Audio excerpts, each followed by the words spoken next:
Bon, on te retrouve chez toi, Ismaël. Ouais. Est-ce que tu peux déjà te présenter aux abonnés pour qu'ils savent qui t'es? Ouais, bien sûr. Bah, alors moi c'est Ismaël Kandous, joueur de l'Union Saint-Gilloise. Ça fait 4 ans que je joue ici, dans la commune de Bruxelles. Et avant ça j'étais à Dunkerque. Et voilà, maintenant j'ai 25 ans et je continue. Voilà, en défense centrale. C'est ça. En parlant de Dunkerque, tu fais partie des joueurs qui ont percé, on va dire, un peu tard. Ouais.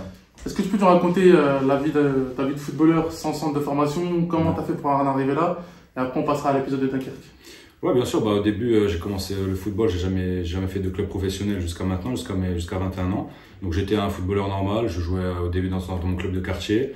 Ensuite, j'ai essayé de changer un petit peu de ville pour essayer de monter les échelons, mais tout en restant dans le club amateur.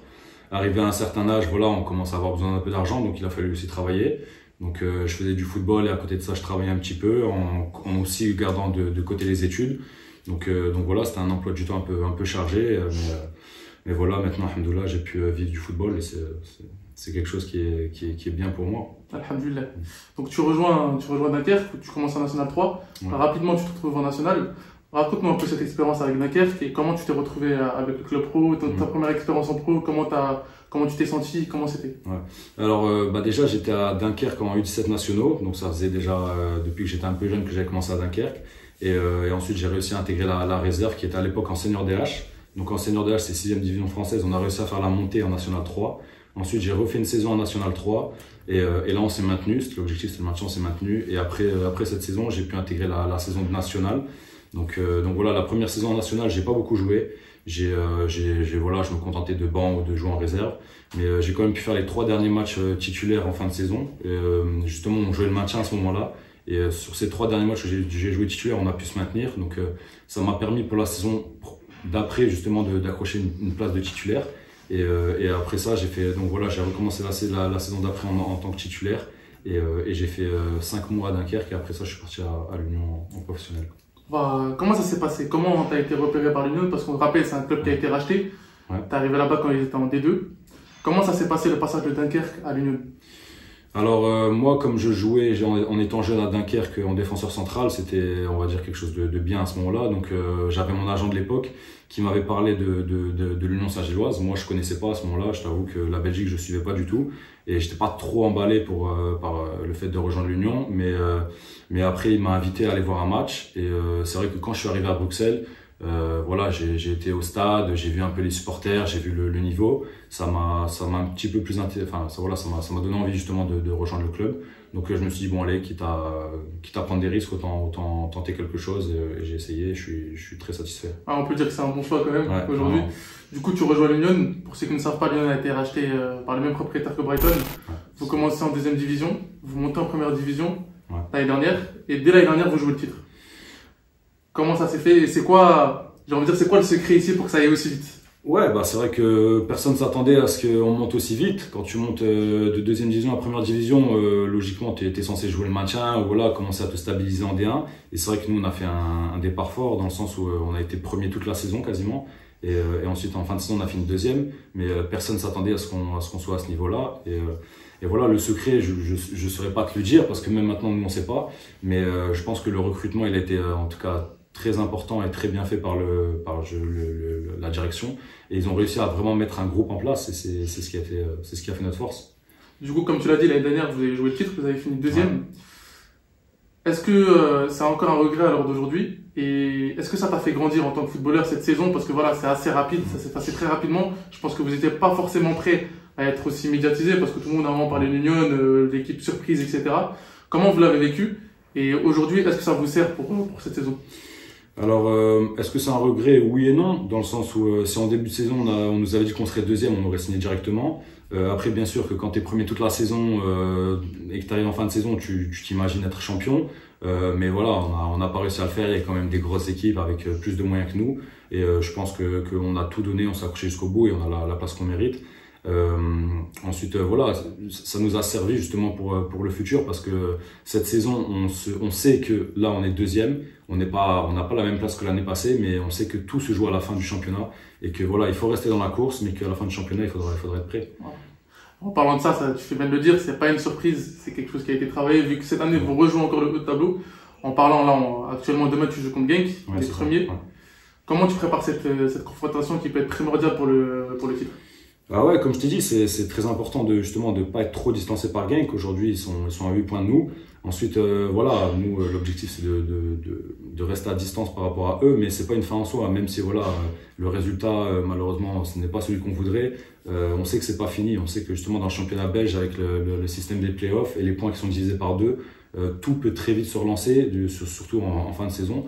Donc voilà, il faudra faire un bon match et on verra, mais c'est pas une fin en soi, même s'il s'avère qu'on ne va pas gagner le match. Ok, on va reparler un peu de la saison dernière. Ouais.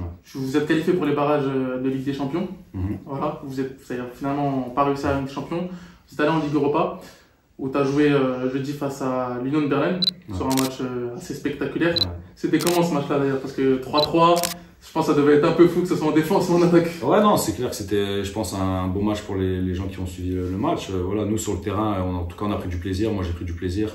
C'est jamais satisfaisant pour un défenseur de prendre 3 buts, mais voilà, il y a des matchs comme ça où ça va dans tous les sens et des fois tu peux rien contrôler. Donc voilà, je pense que malgré le fait qu'on soit déçu parce qu'on a mené 3 fois au score, ça reste un bon résultat à l'extérieur face à une équipe qui est 3e de Bundesliga. Une équipe qui vous ressemble un petit peu, c'est une équipe qui vient de monter, qui joue le double fait en Bundesliga, donc c'est un peu, en plus l'Union tous les deux, donc c'est un peu, c'est un peu spécial. Est-ce que le Ismaël Tandous de Dunkerque, il aurait imaginé un jour jouer la Ligue Europa avec l'Union? Non, franchement, je t'avoue qu'à l'époque, le seul objectif c'était d'être professionnel, c'était déjà le rêve ultime, on va dire. Et après, voilà, je m'étais dit, si je fais déjà une carrière et que je peux gagner ma vie grâce au football, ça serait beau. Donc là, franchement, c'est que du plus, que du plaisir. Ouais. Maintenant, on va se dire la prochaine étape, c'est avec des champions. Ouais, Inch'Allah, on verra. Si on arrive, ça serait beau. L'objectif, c'est d'être toujours le plus haut possible. Donc, Parce qu'on en avait parlé il y a peut-être un an. Ouais. Tu me disais que la Ligue des Champions c'était un rêve pour toi. Ouais, bien sûr. Je pense que bon, ça reste frustrant de pas se qualifier pour les barrages. Ouais. L'année prochaine, je pense que c'est possible que ce soit la bonne. J'espère pour toi en tout cas, Inch'Allah. Bah, j'espère aussi, Inch'Allah, mais le problème c'est que cette année, on est tombé dans le coefficient UEFA, donc dans le sens où l'année passée, le premier du championnat belge allait directement en Ligue des Champions. Cette année, le premier du championnat belge fait les barrages pour la Ligue des Champions. Et le deuxième fera les barrages pour l'Europa League. Donc, c'est pas la même. Voilà, c'est pas la même. C'est plus dur cette année justement d'être en Ligue des Champions, mais voilà, il faut jouer le coup à fond et puis on verra bien. Bon, on va parler un peu d'avenir. Aujourd'hui, tu as l'Union, tu as dit que tu étais bien. Est-ce que tu te vois encore longtemps à l'Union? Parce que je sais qu'on parlait de transfert il y a un an. Ouais. Tu disais que tu avais des championnats qui te faisaient rêver. Est-ce que tu te vois encore longtemps à l'Union et quel championnat te ferait rêver? Alors déjà, il faut savoir que là, en fin de saison, il me restera encore un an de contrat. Que moi, ça fait 4 ans et demi que je suis au club, donc je suis déjà le joueur le plus ancien du club.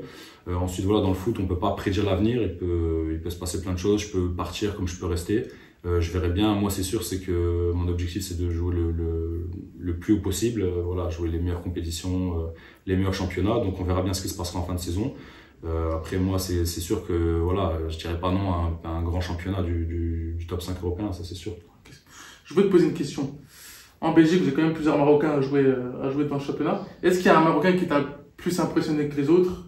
Je sais que tu nous avais parlé d'Ilias Ziani il y a à peu près un an. Aujourd'hui, il est au Standard. Oui, bien sûr. Est-ce qu'il y a un Marocain qui est ressorti du lot, qui t'a impressionné? Ouais, bah moi, celui qui m'avait à l'époque impressionné, c'était Tissou Gali. Quand j'avais joué contre lui, quand il était à la Gantoise, c'est vrai que voilà, il n'était pas encore sélectionné en équipe du Maroc et peut-être que le grand public ne le connaissait pas encore. Mais moi, quand j'avais joué contre lui, j'avais senti qu'il avait vraiment quelque chose à apporter. Et je trouvais que c'était un très bon footballeur. Donc voilà, là, il est blessé, mais il va revenir et je pense qu'il reviendra encore plus fort. En tout cas, on lui souhaite un bon retour parce qu'on l'a vu refouler les terrains et ça fait toujours plaisir. Ouais, bien sûr. On va passer du côté Maroc, si tu me permets. Ouais, bien sûr. Qu'est-ce que le Maroc représente pour toi? Bah, le Maroc, c'est le pays où est né mon père, c'est mes origines, donc voilà, c'est une grande fierté. Je suis très attaché à ce pays. Voilà, même si j'ai grandi en France et je suis né en France, chaque année je vais au Maroc et je passe du bon temps là-bas avec ma famille et mes amis. Donc je suis attaché à ce pays. Voilà, je suis content en tout cas d'être marocain. T'es content d'être marocain? On sait qu'il s'est passé quelque chose d'exceptionnel il y a 3 mois, 3-4 mois. Comment tu as vécu cette Coupe du Monde et qu'est-ce que tu as ressenti pendant cette Coupe du Monde? Bah, de la joie, énormément de joie, quand on voit que justement le monde entier ne s'attendait pas à ce que le Maroc fasse un si beau parcours et qu'on arrive jusqu'en demi-finale. C'est quelque chose de magnifique pour le Maroc, pour l'Afrique. C'est beau, franchement, sortir le Portugal et l'Espagne et tomber en demi-finale contre la France, c'est que tu as vraiment passé un cap. Là, tu joues dans la cour des grands et Et voilà, c'est une belle vitrine en tout cas pour le monde entier, pour la belle vitrine pour vous aussi, parce que voilà, c'est les gens marocains, ça vous donne envie d'aller encore plus haut et de pousser encore plus pour le rejoindre. En parlant de sélection nationale et de toi, tu as été en équipe nationale espoir pour les qualifications de la CAN, contre le Mali, c'était ça exactement. Tu étais en compagnie de certains joueurs comme Achraf Hakimi, Youssef Enesri, Noussair Mazraoui aussi, si je ne me trompe pas, Hamza Mendil aussi. Est-ce que tu es encore en contact avec eux ou alors j'ai encore des contacts avec Hamza Mendil, parce que voilà, comme il parlait bien français, c'est plus facile pour la communication.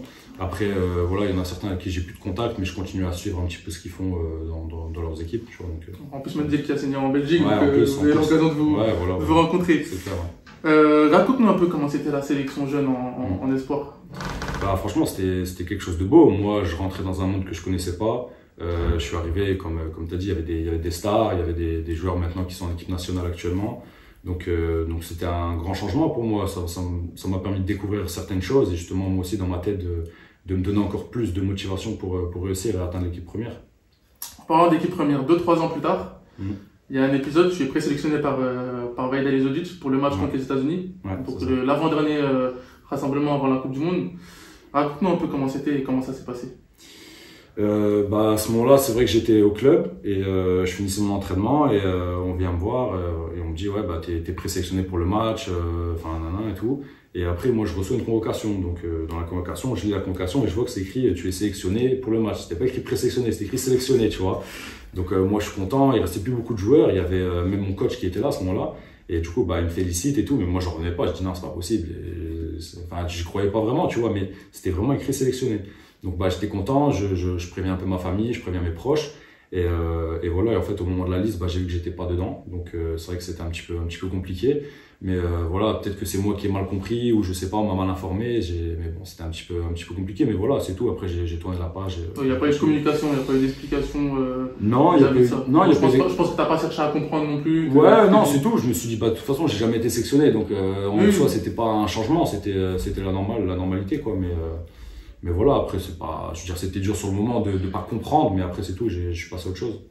Donc, on rappelle que tu es quand même un joueur qui est titulaire dans une équipe qui joue le haut de tableau, donc forcément, tu fais partie des noms qui reviennent assez souvent. Une question. Aujourd'hui, est-ce que l'équipe nationale est vraiment un réel objectif pour toi? Ouais, bien sûr. Moi, de toute façon, depuis petit, je m'étais toujours dit deux choses. Mon rêve, c'était d'être footballeur professionnel et mon objectif ultime, c'était la sélection marocaine. Donc voilà, aujourd'hui, j'ai réussi mon rêve. Maintenant, je travaille pour mon objectif, justement, de rejoindre la sélection et aussi de jouer au plus haut niveau chaque saison. Est-ce que tu aurais un joueur de l'équipe nationale, si maintenant on devait dire qu'il y a un joueur que tu devrais, on ne voit pas un idole, mais qui t'inspire, qui ça serait?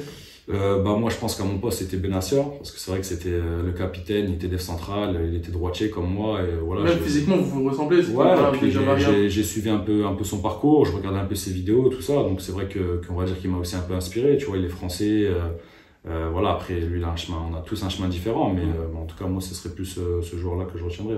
D'accord. En tout cas, merci beaucoup Ismaël. De rien, merci de ton honnêteté et de ta sincérité. Est-ce que tu as un dernier mot pour nos abonnés ou pour les gens qui suivent? De continuer à suivre l'équipe du Maroc, à supporter l'équipe et voilà, j'espère que en tout cas pour la prochaine CAN et les prochaines échéances, on fera le maximum pour vous rendre fiers et rendre fiers le Maroc. En tout cas, moi je vous remercie de nous avoir suivis durant cette interview.